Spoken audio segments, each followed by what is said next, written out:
Hello and welcome to something slightly different from me. Rather than doing a Q&A from you to me, we're doing essentially an interview. I'm Tonedo922, or Jared, as many of you will actually now know me.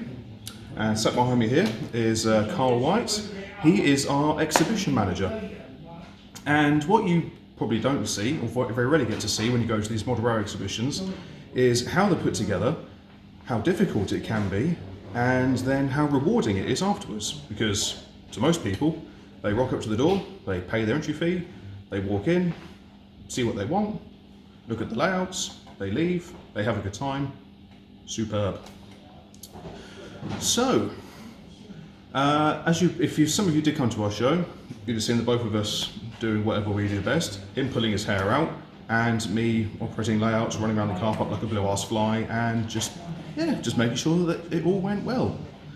So, first off, how do you feel that the show as a whole went? Well, I only took over the exhibition manager's role in November last year. It was quite short notice. I'd only joined the club a few months previously, so took over. It was a very unknown entity of what we had from the previous years.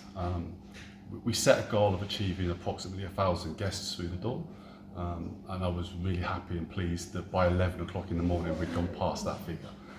We ended up with a total of just over 1,300, which for us we felt was a significant jump from where it was last year. The opportunity for the club as a whole, having that extra growth, has allowed us to do a few more things within the club. We're looking at building a new 00 gauge layout now, so that was all good for the club. We had a few good things work in our favour. Just prior to the show in February, Network Rail come to the club room, done some filming with Tim Dunn, and I had the opportunity at that to speak to Tim Dunn, invite him to the show, and he kindly accepted, come and done a Best in Show award for us. So yeah, that was good, and it helps exposure of the club ultimately, and that's what the show's about. Yeah, well, what you guys obviously appreciate is that when it comes to model rail exhibitions, you have some of the magazines doing huge shows, and then you have the smaller clubs like ourselves. And the whole purpose of these exhibitions is that it generates, as Carl was saying, additional income. So not only does it help us keep our club going, but it also helps us fund additional projects that we're going, i.e. the new 00 layout that we're doing. So those of you who watch the 00 videos that I do here, we use the club layout Barton Crossing. It's been here for many a year, but we feel that it is the appropriate time to start moving forward, getting a new layout put together. Not only lives here in the club room, but also goes out on exhibitions as well. Because we, as a club, we have an O gauge layout that is behind us. There's an N gauge layout that goes out, but we don't have anything in 00. So this bridges that gap. So, what can you tell us about what's coming up for this year? Okay, so Or next year, depending on how you look at it. Ultimately, the point of this interview is to announce a bit of good news for the club. We've been looking at expanding the show, and the best way we felt to do that was to change venues. I'd done a bit of work prior to the show, looking at various sites around Milton, Keynes, and thankfully I've been able to find a new location. That location we're happy to announce is the Brooklands campus, Walton Academy Brooklands campus. It's on Brooklands in Milton Keynes, just behind Kingston. It's about 3-minute drive from junction 14 of the motorway. The site is a similar sort of size venue to what we've got currently, but with the addition of they're allowing us to use the canteen as well, so we've got extra seating space for the guests. The other benefit to the new venue is we were limited at the old one to only being able to do a one-day show, and that was forever because that site is normally used as a church on Sunday. The new venue, we have the possibility, if we want to in the future, to change to a 2-day show.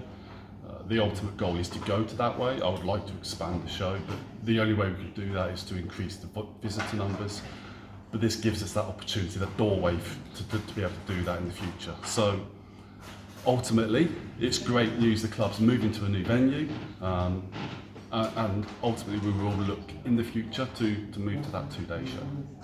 So obviously we got we were well accustomed with our old premises. So what challenges is there when you're moving to a new venue?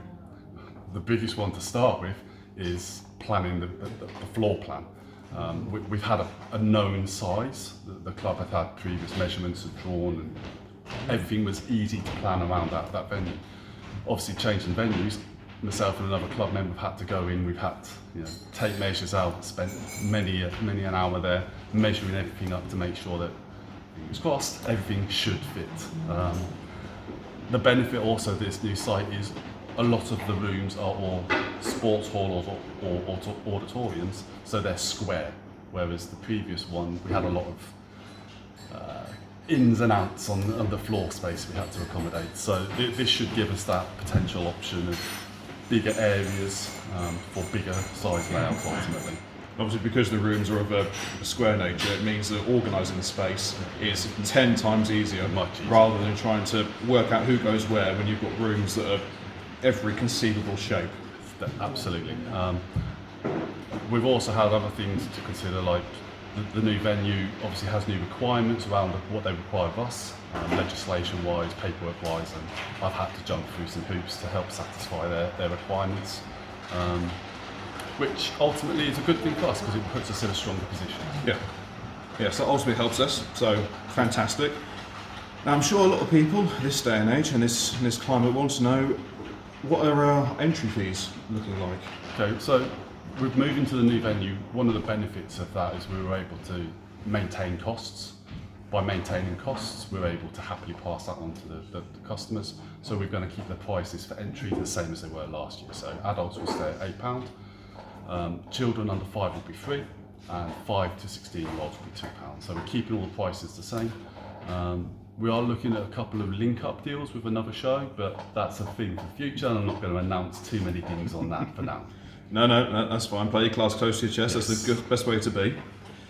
So, you don't always get this with certain shows. Most shows you just walk in and there's bits and bobs of absolutely everything. But for this year, we've gone for something just a little bit different.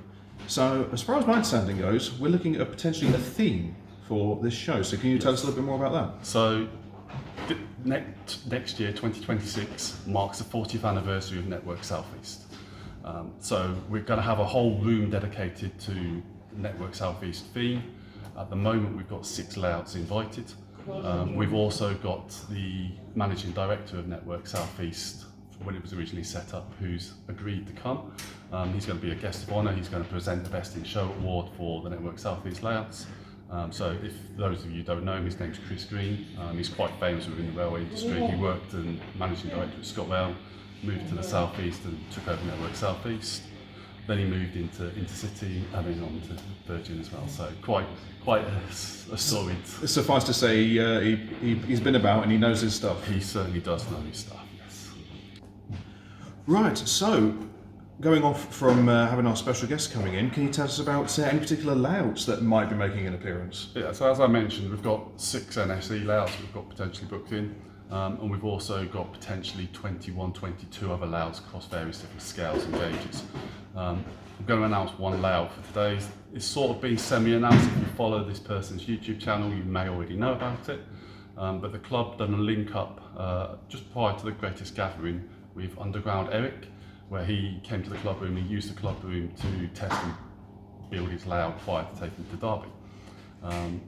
Part of the requirements of that was we bent his arm and he's kindly accepted to bring his layout to our show. So we're happy to announce that he's going to bring his 00 underground layout Harefield Road, and that's one of a couple of larger layouts, which is something more than what we had last year. Yeah. But if you follow us on social media throughout the course of this year, and as we get closer to our exhibition, you'll see various announcements being put place as to what layouts are coming down. So if you want to follow us on Facebook, you certainly can do. There will be links in the description down below. So the more of you that follow us and more of you that turn up to support us as an exhibition, we would all of us, not just me and Carl, but everyone at the club would be more than grateful and very excited to see all of you. And obviously, if anyone's interested in becoming a club member, we have club member nights. We're normally open on Tuesday and a Friday. Members have access to the site 24/7, 365. So if anyone's interested, we do also have an open day coming up in October. The dates will be announced on our Facebook page as well, so you're more than welcome to come along, just have a look, see what we're like, and if you're interested, you can always become a member. That's just it. I've been a member here for a considerable number of years now. It is absolutely fantastic. Everyone's more than welcoming. We've always got little projects taking place, so if doing physical modelling is your thing, we can certainly cater for that. If running trains and just having a laugh with everyone's your thing, we can also do that as well. We're a club for everybody, so yeah, do come down and yeah, you'll have a fantastic time and you'll be warmly greeted. Well, thank you very much, Carl. Thank you, Joe. And I hope you've enjoyed watching this. Gives you an insight into what goes on at a model railway club, and we look forward to seeing you all later on. Thank you very much, guys. Take care. Bye.